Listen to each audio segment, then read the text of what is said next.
주님의 이름으로 여러분을 사랑합니다. 네, 감사합니다. 여러분은 언제가 비참하다고 생각하십니까? 황폐해진 그런 가운데서 비참함을 느낄 수도 있고요. 어떤 사업에 실패를 했는데 누구의 도움이 없을 때 비참함을 느낄 수도 있습니다. 어떤 질병이 있는데 그 질병이 못 고치는 그런 병이었을 때 비참함을 느끼기도 하고요. 사랑하는 사람을 지켜만 보아야 할 때 그 사랑하는 사람이 큰 고통 가운데 있지만은 하나도 도움을 줄 수 없는 그런 때 우리 비참함을 느끼기도 합니다. 그러나 가장 큰 비참함, 정말로 비참한 것은 무엇이냐면은 죄를 짓는 것입니다. 죄를 짓는 것이 하나님의 사람들에게는 가장 비참한 것입니다. 왜 그렇습니까? 죄를 지으면은 율법을 범하는 것인데 율법을 범하는 것은 저주를 받는다는 겁니다. 신명기 27장 26절에 이 율법의 말씀을 실행하지 아니하는 자는 저주를 받을 것이라. 저주라는 겁니다. 죄를 지으면 죄의 삭은 사망이다. 죄의 결과는 심각한 사망, 저주입니다. 심판입니다. 죄를 짓는다는 것은 하나님과 멀어지는 것입니다. 하나님과 멀어지는 것은 하나님 보호 아래에서 벗어나는 것입니다. 여러분, 그 자녀들에게 하지 말아야 할 말이 있는데 집을 나가라. 나가라는 말 하지 마셔야 됩니다. 옛날 어르신들 보면은 집을 나가라는 말을 참 많이 썼어요. 그냥 나가라고 하지 않고 나가되죠? 나가되지라고 했습니다. 다시 들어오지 마. 쉽게 그런 말 들을 수 있었습니다. 여러분, 그것이 얼마나 심각한 말인지 아십니까? 나가는 것, 아웃되는 것, 이건 심각한 것입니다. 왜 죄가 비참하냐면은 하나님에게서 멀어지는 것입니다. 오호라 나는 곤고한 사람이로다. 오호라 나는 곤고한 사람이로다. 내가 죄 가운데 있을 때 그 죄가 나를 파멸하는 것입니다. 시뻘건 난로에 내 손을 대었을 때 고운 손이 타버릴 수도 있고 물러지고 진물이 나오고 그렇게 상합니다. 그 상한 내 비참한 손을 내 두뇌가 깨닫지 못한다고 하면은 정말 슬픈 일입니다. 그것이야말로 비참한 것입니다. 내 손이 지금 타들어가고 내 손이 지금 문드러졌는데 그것을 느끼지 못한다고 하면은 이건 정말로 문제입니다. 내가 오늘 하나님 앞에서 멀어졌는데, 하나님 보호에서 벗어났는데, 하나님 품에서 떠나갔는데 그것을 깨닫지 못한다고 하는 것은 참으로 비극입니다. 가장 우리를 비참하게 하는 것은 죄입니다. 내가 비참한 것을 알려주는 것이 무엇입니까? 그것이 율법입니다. 율법. 율법은 마치 속도계와 같아요. 우리가 운전할 때 속도계를 봅니다. 제가 이번 라오스에 가서 봤는데 11살짜리가 운전을 해요. 그것도 가족들을 태우고 운전합니다. 그 제가 물어봤어요. 그 엄마에게. 얘가 운전 잘합니까? 잘한다는 거예요. 나이가 몇 살이든 11살에 조그만 아이인데 거기는 면허증 있는지 없는지 모르겠는데 음주운전에도 아무 상관없어요. 면허증 없는 분들은 라오스 와서 운전하십시오. 운전 어떤 그런 것이 없어요. 여러분, 운전할 때 속도계를 보셔야 돼요. 다른 차가 쌩쌩 지나간다고 해서 그 차 따라가면 안 됩니다. 요즘은 너무 과속 질주합니다. 그 차 따라가면 죽을 수 있어요. 사망에 이를 수 있어요. 주변 환경도 봐야 되겠지만은 속도계를 똑바로 보는 것입니다. 나의 비참함을 알려주는 것이 무엇입니까? 그것이 율법이라는 거예요. 율법. 율법이 나의 죄를 알려주는 것입니다. 로마서 7장 7절에 그런즉 우리가 무슨 말을 하리요? 율법이 죄냐? 그럴 수 없느니라. 율법으로 말미암지 않고는 내가 죄를 알지 못하였으니. 율법을 통해서 내 비참함을 알 수 있습니다. 그러니까 율법을 통해서 내가 이렇게 살 수 있어요. 그런데 문제는 내가 그 율법을 지킬 수가 없다는 것입니다. 율법에는 십계명이 있고 십계명을 또 자세하게 풀어놓은 613가지 계명이 있습니다. 야고보서에 보면은 누구든지 온 율법을 지키다가 그 하나를 범하면 모두 범한 자가 되나니. 그 613가지 그 중에서 한 가지만 범해도 다 범하는 것이 된다는 것입니다. 어떤 분은 그래요. 신약에는 무슨 율법이 있느냐? 안 그렇습니다. 신약에는 율법은 더 강화되었습니다. 마태복음 5장 27절부터 보면 또 간음하지 말라 하였다는 것을 너희가 들었으나 나는 너희에게 이르노니 음욕을 품고 여자를 보는 자마다 마음에 이미 간음하였느니라. 신약은요, 율법이 더 강화되었습니다. 마음으로 짓는 죄까지 그것이 간음이 될 수 있고 살인이 될 수 있다는 것입니다. 누가 율법을 지킬 수 있습니까? 율법은 우리를 저주합니다. 율법은 우리를 정죄해서 사망에 이르게 합니다. 여러분이 아무리 인격이 좋으시고 성품이 좋다 할지라도 율법을 지킬 수 있습니까? 내 신앙이 다른 사람들보다 월등하다고 해서 여러분이 율법을 지킬 수 있습니까? 지킬 수 없습니다. 오늘 율법 앞에서 손을 듭니다. 나는 할 수 없습니다. 나는 죄인입니다. 결국은 율법이라는 것은 우리를 손을 들게 합니다. 율법에 신음할 때, 내 비참함을 보고 신음할 때 우리 주님 우리를 초대하십니다. 이사야 1장 18절에 여호와께서 말씀하시되 오라 우리가 서로 변론하자. 너희 죄가 주홍 같을지라도 눈과 같이 휘어질 것이요 진홍같이 붉을지라도 양털같이 회개하리라. 우리는 율법으로 말미암아 비참하게 된 우리의 존재를 우리 주님께서 초청하십니다. 내가 내 죄를, 주홍 같은 죄, 목장같이 검은 죄를 용서하시겠다는 것입니다. 마태복음 11장 28절 수고하고 무거운 짐진 자들아 다 내게로 오라. 내가 너희를 쉬게 하리라. 우리는 죄로 멸망받을 수밖에 없는데, 죄로 말미암아 사망이 이를 수밖에 없는데 우리 하나님께서 우리를 초대하십니다. 주님이 그 죄를 처리하신다는 거예요. 이 세상에 오신 주님의 목적이 무엇입니까? 마가복음 10장 45절 보면 예수님이 이 땅에 오신 목적입니다. 인자가, 예수님 스스로 호칭하시는 말씀입니다. 예수님이 오신 것은 섬김을 받으려 함이 아니라 도리어 섬기려 하고 자기 목숨을 많은 사람의 대속물로 주려 함이라.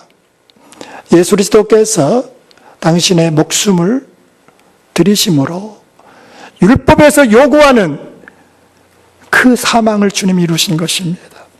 사망을 주님이 받으시고 심판을 주님 받으시고 우리에게 구원을 주신 것입니다.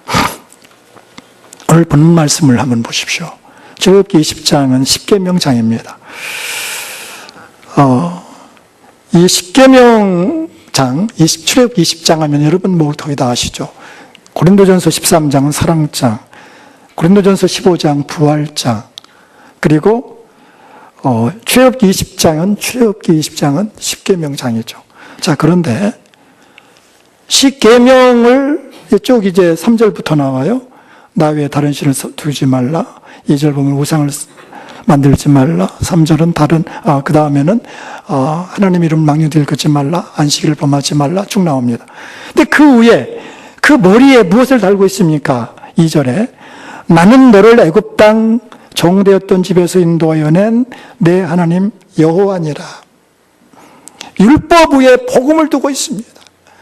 우리를 구원하신 하나님께서, 우리를 구원하신 그 하나님께서 우리를 사랑하시는 것을 먼저 보여주고 있습니다. 율법을 덮고 있는 것, 그 차갑고 냉정하고 엄연한 그 율법을 덮고 있는 것이 무엇이냐면 복음이라는 것입니다. 우리 주님께서 그 율법을 사랑으로 감싸고 있어요. 우리는 율법으로 죽습니다. 율법으로 비참한 인생이 됩니다. 그 율법을 주님께서 품고 있다는 것입니다. 이것은 법궤에서 더 잘 나타납니다. 법궤. 구약에 있어서 중심은 법궤입니다. 성전에는 법궤가 있어서 그렇겠는데요. 그 법궤, 출애굽기 25장 16절에 내가 내게 줄 증거판을 궤 속에 둘지며, 증거판은 십계명판입니다. 하나님이 손수 쓴 십계명, 그 십계명판을 두는 것이 법궤입니다. 근데 그 법궤를 덮고 있는 것이 무엇이냐면은 21절에 속죄소를 궤 위에 얹고 내가 내게 줄 증거판을 궤 속에 넣어라. 그 차가운 율법을 덮고 있는 것이 속죄소라는 거예요. 속죄소가 뭡니까? 시은좌입니다. 은혜를 베푸시는 곳. 자비좌, 멀시 시트. 자비의 보좌, 속죄소. 여러분, 우리는 진홍같이 붉은 죄, 먹장같이 검은 죄, 율법으로 인해서 우리는 비참한 존재인데 우리 주님께서 우리 죄를 감싸신다는 거예요. 율법에서 정죄하는 우리를 주님께서 해방시켜 주시고 우리 주님께서 우리를 사랑하시는 것을 말씀해 주고 있습니다. 우리 주님께서 우리를 대신해서 죽으신 것입니다. 로마서 5장 8절 너무 잘 아는 말씀이죠. 우리가 알거니와 하나님을 사랑하는 자, 곧 그의 뜻대로 부르심을 입은, 우리가 아직 죄인 됐을 때 그리스도께서 우리를 위하여 죽으심으로 하나님께서 우리에 대한 자기 사랑을 확정하셨느니라. 우리가 아직 죄인 됐을 때 우리 주님께서 십자가에서 죽으셨습니다. 왜요? 율법을 이루기 위해서. 율법을 정죄하는데 그 벌을 주님이 대신 받으시고 율법을 복음으로 감쌌다고 하는 놀라운 사실입니다. 여러분, 복음은 사랑의 이야기입니다. 정말로 깊은 사랑의 이야기입니다. 우리는 하나님의 복음을 들을 때마다 얼마나 놀라운 사랑이 여기 있는가를 발견하게 됩니다. 아름다운 이야기가 있네. 구세주의 사랑 이야기. 영광스러운 천국 떠난 사람, 나와 같은 죄인 구하려. 넓고 넓은 우주 속에 있는 많고 많은 사람 중에 구원받고 보호받은 이 몸 주의 사랑 받고 산다네. 오, 주님의 사랑은 정말 놀랍네. 나를 위한 그 사랑. 우리 십자가를 바라볼 때마다 그 사랑에 놀라지 않을 수가 없습니다. 나는 율법에 의해서 완전히 정죄되어지고 비참한 존재인데 주님께서 그 죄를 다 담당하시고 우리 주님께서 우리를 사랑하신다는 사실입니다. 율법을 복음으로 감싸고 있다는 사실은 하나님께서 이제 나의 주인이 되셨다는 것입니다. 여러분, 그 율법을 압축하면은요, 두 가지입니다. 서기관이 물어봤잖아요. 예수님께 어느 계명이 가장 큽니까? 그때 주님께서 두 가지로 압축을 했어요. 마태복음 22장 37절에 예수께서 이르시되 내 마음을 다하고 목숨을 다하고 뜻을 다하여 주 너희 하나님을 사랑하라 하셨으니 하나님을 첫째로 사랑하라는 거예요.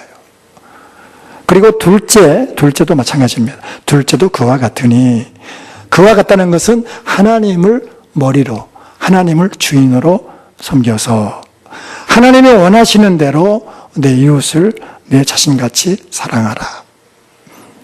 이것은 주인에 대한 문제입니다. 주인.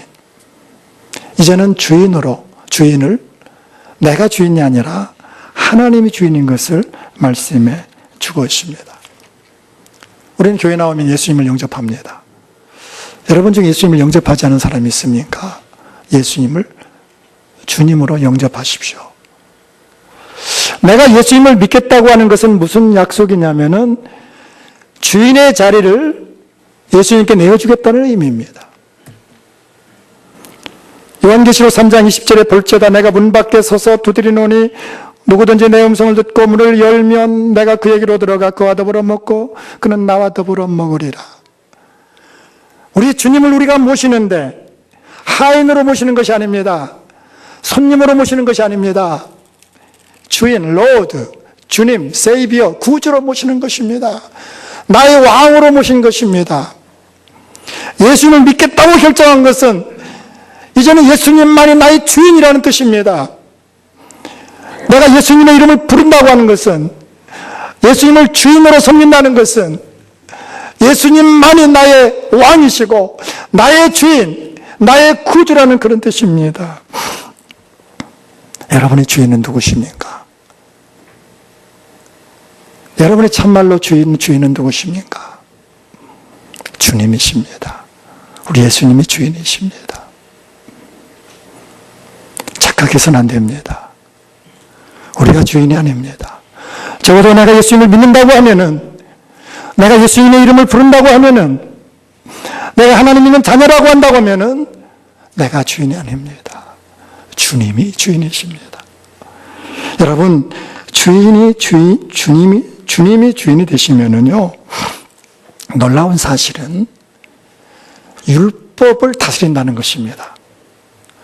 그 십계명을 감싸고 있는 복음처럼 내 안에 주님이 계시면은, 우리 주님이 계시다고 하면은 율법을 다스릴 수가 있어요. 여러분이 존재의 중심이 예수님이 주인이라고 하면은, 정말로 예수님이 주인이라고 하면은 우리는 다른 신을 섬길 수가 없습니다. 어떻게 다른 신을 섬길 수 있습니까? 예수님이 주인이라고 한다고 하면은 우상을 섬길 수가 없어요. 주의를 범할 수가 없어요. 하나님 이름을 함부로 부를 수가 없어요. 불효할 수가 없어요. 살인할 수가 없어요. 간음할 수 없어요. 도둑질할 수 없어요.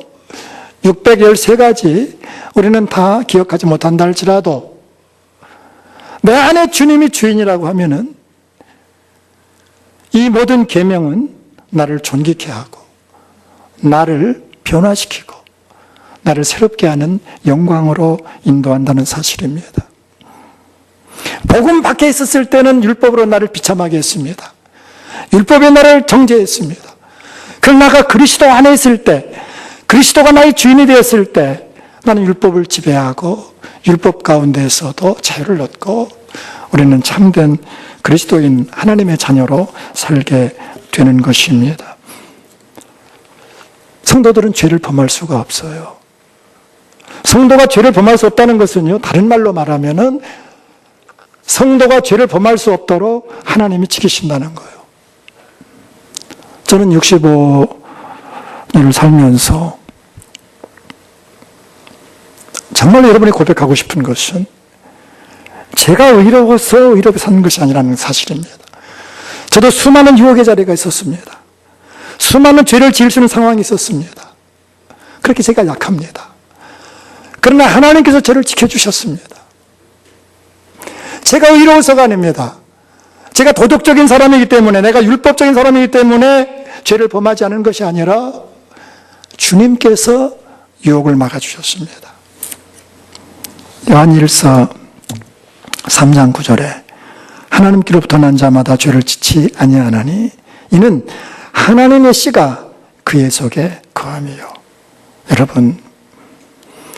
여러분을 보호하고 여러분에게 은혜를 주시는 분이 누구시냐면은 하나님이시라는 거예요. 내가 그분을 볼 수 없지만은, 그분을 손을 잡을 수 없지만은 그분은 나와 함께 하셔서 언제나 나의 생명의 씨앗이 되어주시고 나의 그늘이 되어주셨고 나의 방패가 되어주셨고 내가 죄를 지을 수밖에 없는 그 상황이었지만은 죄를 짓지 못하도록 주님이 막아주셨습니다. 그것이 은혜요. 그것이 주님의 은총입니다. 여러분 혹시 끊어야 할 무엇이 있습니까? 며칠 전에 어느 분이 술을 끊었는데 담배를 끊지 못하겠다는 거예요. 3번을 결단했었는데 또 상황이 되니까 또 핀다는 얘기를 들었습니다. 끊는 거 쉽지 않아요. 어떤 분은 컴퓨터 게임에 빠져가지고 또 그것을 끊으려고 하지만 되지 않고, 어떤 분은 도박에 또 끌려서 그게 중독이 되어지고. 중독은요 그렇게 끊기 쉽지 않습니다. 끊는 게 쉽지 않아요. 알코올 중독 끊는 거 쉽지 않습니다. 근데 끊는 길이 있어요. 끊을 수 있는 길이 하나 있어요. 내 안에 계신 주님을 더 깊이 사랑하는 거예요. 주님이 끊도록 해야 돼요. 주님이 나의 그 끊어야 할 것들을 끊게 하시는 거예요. 내 의지로 끊을 수가 없어요. 내 결단으로 끊을 수가 없어요. 그러나 내 주인 되시는 주님께 의탁하시고 주님을 따라가고 주님을 사랑하시면은 주님께서 내가 끊을 수 없는 그것을 끊게 하실 줄로 믿습니다. 주님이 죄를 짓지 않도록 해주시는 거예요. 고린도후서 5장 14절에 그리스도의 사랑이 우리를 강권하시는도다. 하나님의 사랑이 나를 밀어내는 거예요.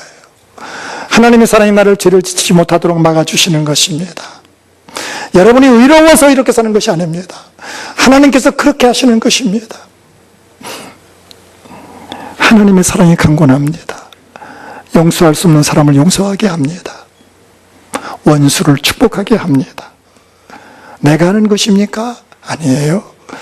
내 안에 계신 주님, 율법을 감싸고 있는 복음, 우리 주 예수 그리스도 성령으로 말미암아 우리는 거룩한 삶을 살 수 있는 것입니다.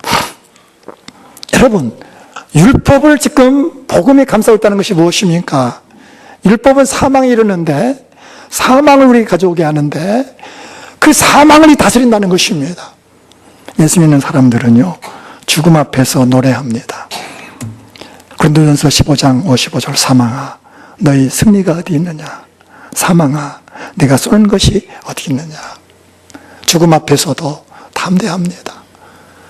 정말 그리스도인들은 죽음을요 세상 사람과 같이 보지 않습니다.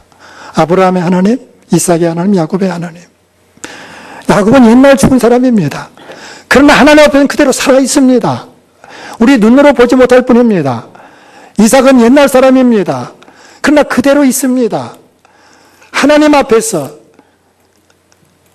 우리의 시각으로는 볼 수 없지만은 하나님 앞에서는 그대로 같은 살아있는 존재라는 것입니다. 누가 그렇게 했습니까? 우리 주님께서 그렇게 하신 것입니다. 저는 이번 라오스 선교 여행을 다녀오면서 많은 것을 느꼈습니다. 특별히 우리 교회가 너무 감사한 거예요. 이번에 단기 선교 23명이 나가는데 어느 대형 교회도 이렇게 나가지 못합니다. 제가 물어봤어요. 많은 대형 교회예요. 2,000명, 3,000명 되는 교회들 그렇게 못 나갑니다. 하나님께서 우리에게 은혜를 주셔서 이렇게 많은 곳에 복음을 전할 수 있다는 건 너무 감사했어요. 저는 라오스에 다녀왔는데 37명이 갔어요. 많이 갔죠. 8조로 나눠가지고 도시사역도 하고 지방사역도 가는데 거기서는 주로 아주 시골, 지방, 누구 찾아가는 지방을 가요. 근데 한 조가 이 팀이 단합이 돼야 되거든요. 근데 한 사람, 그 팀원 중에 한 사람이 아주 까다로운 사람이 있었습니다. 어울리질 못해요. 독불 장군이에요. 도저히 안 되니까 이 팀원들이 한 사람을 아웃시켰습니다. 그냥 캠프에 남게 하고 출발해 버렸어요. 근데 이 남은 사람이 열정이 있었어요. 그런데 캠프에 또 두 사람이 가지 못한 사람이 있었는데 그 두 사람을 설득해 가지고 가까운 시골로 갔어요. 가까운 곳에 이틀 동안 복음을 전했는데요. 그 마을 한 마을을 다 전도했어요. 어린아이들, 어른들 다 예수님을 영접시켰어요. 놀라운 기적이에요. 한 이야기일 뿐이에요. 그거는 한 이야기인데 참 많아요. 그런 이야기가 참 많아요. 살아계신 주님을 보시려고 하면 단기 선교 한번 나가 보세요. 하나님 보여요. 거기만 계신 하나님이 아니죠. 우리들의 삶의 현장에 주님이 함께 하십니다. 우리를 사랑하시는 주님, 우리를 놓지 않습니다. 불꽃 같은 눈동자로 우리를 지키십니다. 우리 하나님께서 우리를 사랑으로 감싸주신다는 사실입니다. 성도는 하나님 사랑 안에 있습니다. 누구도 끊을 수 없는 혼란이나 핍박이나 사망이나 그 무엇도 끊을 수 없는 하나님 사랑 가운데 우리가 있다는 사실입니다. 우리 사랑하는 소망교회 가족 여러분, 우리는 주님의 사랑 안에 있다는 것입니다. 우리는 끊을 수 없는 그 사랑 가운데 있다는 사실입니다. 주님의 그 사랑이 나를 붙잡아주고 있습니다. 나와 같이 부족한 사람을 주님께서 사랑해 주시되 주님이 보호하십니다. 나를 지켜주십니다. 사망에서 자유케 하십니다. 이보다 더 큰 사랑이 어디 있습니까? 중요한 것은 내 안에 계신 주님을 바라보라는 것입니다. 내 안에 계신 주님을 사랑하자는 것입니다. 내 안에 계신 주님을 따라가자는 것입니다. 여러분이 주인이 아닙니다. 내가 주인이 아닙니다. 예수 그리스도를 믿는 사람들은 내가 주인이 아니라 하나님이 주인이십니다. 예수님이 주인이십니다. 예수님이 여러분을 책임지십니다. 여러분 영원까지 우리 주님이 책임져 주십니다. 실수함 없이 책임져 주십니다. 실수함 없이 지켜주십니다. 주님을 바라보십시오. 우리 주님을 따라가십시오. 주님께 순종하십시오. 우리의 초점은 주님께 있는 것입니다. 우리 주님 바라보고 나갈 때 세상이 아무리 암울하고 세상이 아무리 소란해도 우리는 든든합니다. 우리는 안전합니다. 행복합니다. 여러분 모두가 우리 주님 바라보시고 함께 주님을 섬기면서 주님의 그 사랑으로 세상을 이겨나가는 여러분 되시기를 축복합니다.